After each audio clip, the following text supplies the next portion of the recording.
Shri N Sreekumar, ഇപ്പോൾ Balram digital media സെല്ലിന്റെ ചുമതലയിൽ നിന്നും ഒഴിയുന്നു, അല്ലെങ്കിൽ ഒഴിയാൻ അദ്ദേഹത്തോട് ആവശ്യപ്പെട്ടിരിക്കുന്നു എന്നുള്ള വാർത്തയാണ്. ദേശീയ തലത്തിൽ നമ്മൾ കഴിഞ്ഞ ദിവസങ്ങളിലൊക്കെ ചർച്ച ചെയ്തതാണല്ലോ ഈ വോട്ടർ ആധാർ യാത്ര. അത് എത്രത്തോളം ജനപിന്തുണ നേടിയെടുത്ത ഒരു യാത്രയായിരുന്നു. പ്രതിപക്ഷ കക്ഷികൾക്ക് വലിയ ആത്മവിശ്വാസം നൽകിയ യാത്രയായിരുന്നു. അതിനെ ദേശീയ തലത്തിൽ തന്നെ ഇകഴ്ത്തുന്ന രൂപത്തിൽ ഇവിടെ നിന്നും ഒരു പോസ്റ്റ് പോവുകയാണ്. അതിനെ അങ്ങ് എങ്ങനെയാണ് കാണുന്നത്? നോക്കൂ ശ്രീമതി സ്മൃതി, അത്തരമൊരു പോസ്റ്റ് KPCCയുടെ സോഷ്യൽ മീഡിയ കൈകാര്യം ചെയ്യുന്നവർ പോസ്റ്റ് ചെയ്യേണ്ട കാര്യം ഉണ്ടായിരുന്നില്ല. കാരണം കേരള പ്രദേശ് കോൺഗ്രസ് കമ്മിറ്റിയുടെ കാര്യങ്ങൾ മാത്രം ശ്രദ്ധിച്ച് അതിന് പ്രോത്സാഹനം നൽകുന്ന നടപടികൾക്ക് വേണ്ടിയാണ് ഈ IT സെൽ രൂപീകരിച്ചത്. AICC ചെയ്യേണ്ട കാര്യം KPCC ചെയ്യാൻ തുടങ്ങിയാൽ അത് ബുദ്ധിമുട്ടാകും. എന്തായാലും KPCC പ്രസിഡന്റ് ശ്രീ സണ്ണി ജോസഫ് ഇക്കാര്യം വളരെ കൃത്യമായിട്ട്, അതായത് ഒരു വളച്ചൊലിക്കലും ഇല്ലാതെ പറഞ്ഞു, അതൊരു വീഴ്ച പറ്റിയതാണ്, അത് തിരുത്തി അക്കാര്യത്തിൽ നടപടി കൈക്കൊള്ളുമെന്ന്. സ്മൃതി ഇതിൻ്റെ തുടക്കത്തിൽ പറഞ്ഞ പോലെ തന്നെ ബീഹാറിൽ 1977 ബെൽച്ചിയിൽ ഇന്ദിരാഗാന്ധി നടത്തിയൊരു യാത്രയുണ്ട്. ഒരു ആഗസ്റ്റ് മാസത്തിലായിരുന്നു. അന്ന് ബീഹാർ ജനത പറഞ്ഞത്, പട്ടിണി കിടന്നാലും ഞങ്ങൾ ഇന്ദിരാഗാന്ധി അധികാരത്തിലെത്തിക്കുന്നതാണ്.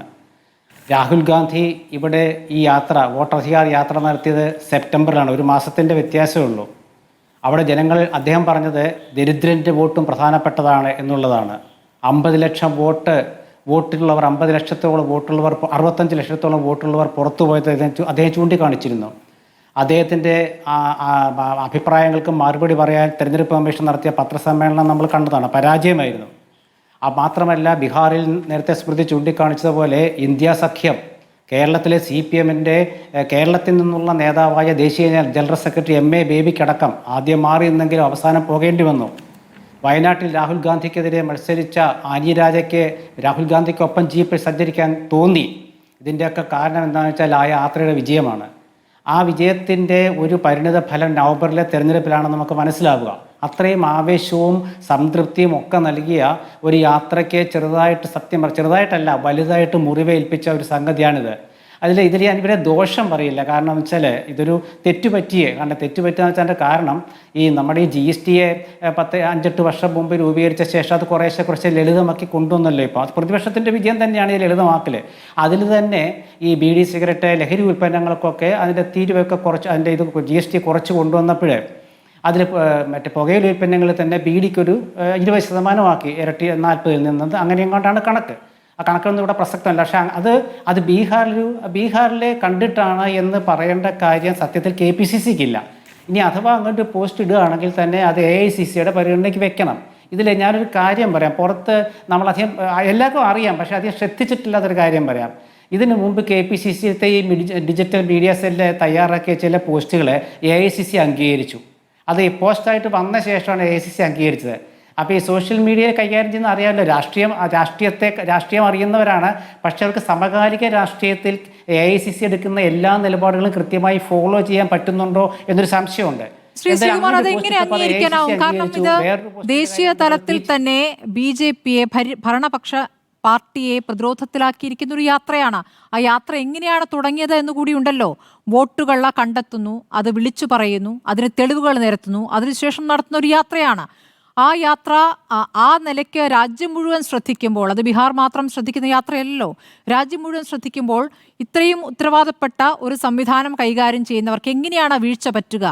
ഈ BDയും ബീഹാറും എന്നൊക്കെ പറയുമ്പോൾ ബീഹാറികൾ എന്ന പ്രയോഗം തന്നെ ഏത് രൂപത്തിലാണ് പലരും നടത്താറുള്ളതെന്ന് നമുക്കറിയാലോ. അപ്പോൾ അങ്ങനെയുള്ള മാനസിക നില വെച്ചു പുലർത്തുന്നവരാണോ അങ്ങനെ പോസ്റ്റ് ഇട്ടത് എന്ന് സംശയിക്കേണ്ടി വരും.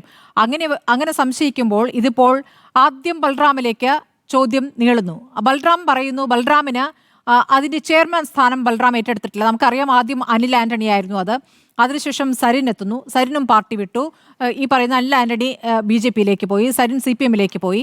അതിനുശേഷം ബൽറാം അതിൻ്റെ ചുമതല ഏറ്റെടുത്തെങ്കിലും അദ്ദേഹം അതിൻ്റെ ചെയർമാൻ സ്ഥാനത്തേക്ക് വന്നിട്ടില്ല എന്നാണ് ഞാൻ മനസ്സിലാക്കുന്നത്. അപ്പോൾ ആരാണിത് നോക്കിയിരുന്നത്? ആരുടെയെങ്കിലും ശ്രദ്ധ ഇതിലുണ്ടായിരുന്നു? ആരിലൂടെയാണ് ഇത്തരം പോസ്റ്റുകൾ വരുന്നത്? ആരാണിത് കൈകാര്യം ചെയ്യുന്നത്? അറിയണ്ടേ? പുറത്തേക്ക് ഒരു വിവരവും കിട്ടുന്നില്ല. കോൺഗ്രസ്സുകാർക്ക് പോലും അറിയില്ല. ശരിയാണ്, സ്മൃതി പറയുന്നതിലൊരു സത്യമുണ്ട്. പൂർണ്ണമായിട്ടില്ല, കാരണം ഞാനത് പറയാം. അപ്പോൾ ഞാൻ പറഞ്ഞു വന്നതെന്ന് വെച്ചാൽ ഇത് KCC അംഗീകരിച്ച ഈ ബീഹാറിൻ്റെ കാര്യമല്ല, ഇതിന് മുമ്പ് ഇട്ട ചില പോസ്റ്റുകൾ ദേശീയ തലത്തിൽ ശ്രദ്ധ ആകർഷിച്ച വിഷയങ്ങളെക്കുറിച്ച് KPCC ഡിജിറ്റൽ മീഡിയ തയ്യാറാക്കിയ ചില മുദ്രാവാക്യങ്ങൾ KCC ഇഷ്ടപ്പെട്ടിരുന്നു, P ചിദംബരത്തിന് ഇഷ്ടപ്പെട്ടിരുന്നു. അപ്പോൾ അതിൻ്റെയൊക്കെ ആവേശത്തിലായിരിക്കാം ഇത് ചെയ്തതെന്നാണ് ഞാൻ ധരിക്കുന്നത്. ഇതിലെന്താ വെച്ചാൽ നമ്മൾ ഈ ഡിജിറ്റൽ സോഷ്യൽ മീഡിയ കൈകാര്യം ചെയ്യാൻ ഒരു സംഘത്തെ ഏൽപ്പിച്ചാൽ ആ സംഘത്തിൽ വിശ്വാസം അർപ്പിച്ചുകൊണ്ടാണ് ഇത് ചെയ്യുന്നത്. എന്നും KPCC പ്രസിഡന്റ് ഇന്നത്തെ കാര്യം ചോദിക്കാൻ പറ്റുമോ? ഇപ്പം മുഖ്യ പത്രാധിപർക്ക് എല്ലാ വാർത്തകളും ശ്രദ്ധിക്കാൻ പറ്റില്ലല്ലോ, പത്രത്തിലെ ഒരു ചാനലിലെ മുഖ്യ എഡിറ്റർക്ക് എല്ലാ വാർത്തകളും നോക്കാൻ പറ്റില്ലല്ലോ എയറിൽ പോയി കഴിഞ്ഞാൽ. അപ്പോൾ അതിൻ്റെ പ്രശ്നം ഇവിടെയും വരുന്നുണ്ട്. അപ്പോൾ പക്ഷേ ഞാൻ ന്യായീകരിക്കുകയല്ല, അത് സ്മൃതി പറഞ്ഞതിൻ്റെ കാര്യമുണ്ട്, അത് ശ്രദ്ധിക്കണം, സംശയമില്ല.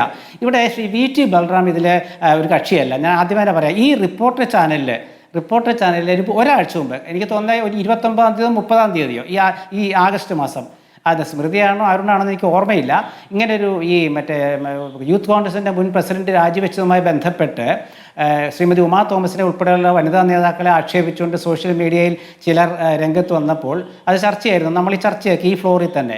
അങ്ങനെ ചർച്ചയാക്കിയപ്പോൾ ഞാൻ അന്ന് പറഞ്ഞു VT ബൽറാം 3 മാസം മുമ്പ് ഈ സ്ഥാനത്ത് നിന്ന് ഒഴിഞ്ഞ ഒരാളാണ്. എന്നിട്ട് അദ്ദേഹം പറഞ്ഞത് KPCC പ്രസിഡന്റിനോട് സണ്ണി ജോസഫിനോട് പറഞ്ഞത് എന്നെ ഒഴിവാക്കിയിട്ട് പുനഃസംഘടിപ്പിക്കാൻ പറഞ്ഞു. പക്ഷേ അത് പല കാരണങ്ങൾ കൊണ്ടും അതിനുശേഷം ഒരുപാട് വിഷയങ്ങൾ KPCCക്ക് വന്നു. അങ്ങനെയൊക്കെ വന്നപ്പോൾ അത് പുനഃസംഘടിപ്പിക്കൽ നീണ്ടുപോയി. ഇതാണെങ്കിൽ ഫലപ്രദമായി നടക്കുന്നുണ്ട്. അതുകൊണ്ടാണ് അത് ശ്രദ്ധിക്കാൻ പറ്റാതിരുന്നതെന്ന് കരുതുന്നു. VT ബൽറാമിനെ ഇന്ന് റിപ്പോർട്ടർ ചാനലിനെ കണ്ടു. VT ബൽറാമിൻ മറ്റേ പോസ്റ്റ് തെറിച്ചു എന്ന്. ആ തെറിച്ചിട്ടില്ല, അദ്ദേഹം നേരത്തെ മാറിപ്പോയി. പിന്നെ തെറിക്കുന്നുള്ള അങ്ങനെ പറയാൻ പറ്റില്ല. ശ്രീ ശ്രീകുമാർ അങ്ങനെ എങ്ങനെ പറയും? ഇന്നിപ്പോൾ സണ്ണി ജോസഫ് എന്നെ പറയുകയാണല്ലോ അദ്ദേഹത്തെ മാറ്റി നിർത്താൻ അല്ലെങ്കിൽ അദ്ദേഹത്തോട് മാറാൻ ആവശ്യപ്പെട്ടു. അപ്പോൾ സണ്ണി ജോസഫ് അറിയാണ്ടാണോ അത് നേരത്തെ തന്നെ ഒഴിഞ്ഞത്? ആ പറയുന്നതിൽ അർത്ഥമില്ലല്ലോ. ഈ പറയുന്ന ചെയർമാൻ സ്ഥാനമൊന്നും അദ്ദേഹം സ്വീകരിച്ചിരിക്കില്ല. പക്ഷെ അദ്ദേഹത്തിനൊരു ചുമതലയുണ്ടായിരുന്നേ. അദ്ദേഹത്തിനാണ് ആ മേൽനോട്ട ചുമതല ഉണ്ടായിരുന്നത്. ഞാനത് നേരത്തെ ആഗ്രഹിച്ചിരുന്നതാണെന്ന് പറഞ്ഞിട്ട് കാര്യമില്ല. ഇപ്പോൾ ഈ BD വിവാദം വന്നതിന് ശേഷമാണ് അദ്ദേഹത്തിനെ പൂർണ്ണമായി അതിൽ നിന്ന് മാറ്റുന്നത്. അതൊരു നടപടി തന്നെയാണ്. അതെങ്ങനെയാ അങ്ങനെ അല്ലാതാവുക? അല്ല ഞാൻ പറയട്ടെ സ്മൃതി, അതായത് ബീഹാർ, ബൽറാം, BD എന്നൊക്കെ ഒപ്പിച്ചുകൊണ്ടൊന്ന് സ്മൃതി പറഞ്ഞല്ലോ. ഞാൻ അതുകൊണ്ടൊന്ന് കണക്ട് ചെയ്ത് പറയട്ടെ. അതായത് VT ബൽറാമിനെ ന്യായീകരിക്കേണ്ട എനിക്കില്ലെന്നറിയാമല്ലോ. ഞാനൊരു കാര്യം പറയാം, അത് ബൽറാം ഇത് ഒഴിഞ്ഞിരുന്നു.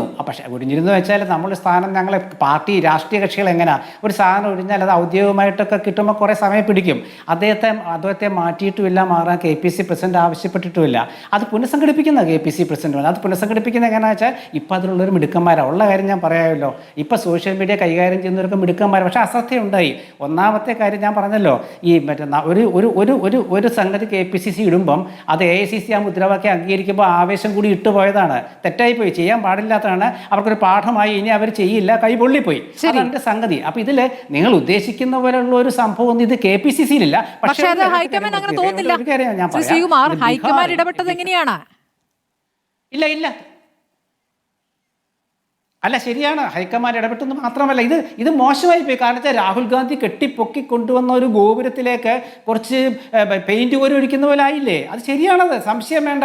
പക്ഷേ ഇതുകൊണ്ട് BJPക്ക് എന്തെങ്കിലും നേട്ടം ഉണ്ടാകുമെന്നൊക്കെ ചോദിച്ചാൽ ഞാൻ അടുത്ത ഘട്ടത്തിൽ അത് പറയാം. പക്ഷേ അതൊന്നുമില്ല. ഇത് 2-3 ദിവസത്തേക്ക് ചർച്ചയാക്കാം. കേരളത്തിൽ നമുക്ക് അതിങ്ങനെ എന്താ പറയുക, ഒരു മാധ്യമ ചർച്ചയാക്കാം. പക്ഷേ അതിൽ CPM-ഉം അതുപോലെ ഇടത് കക്ഷികളും ഏറ്റുപിടിക്കുമോ എന്ന് നമുക്ക് കാത്തിരുന്ന് കാണുകയും ചെയ്യാം.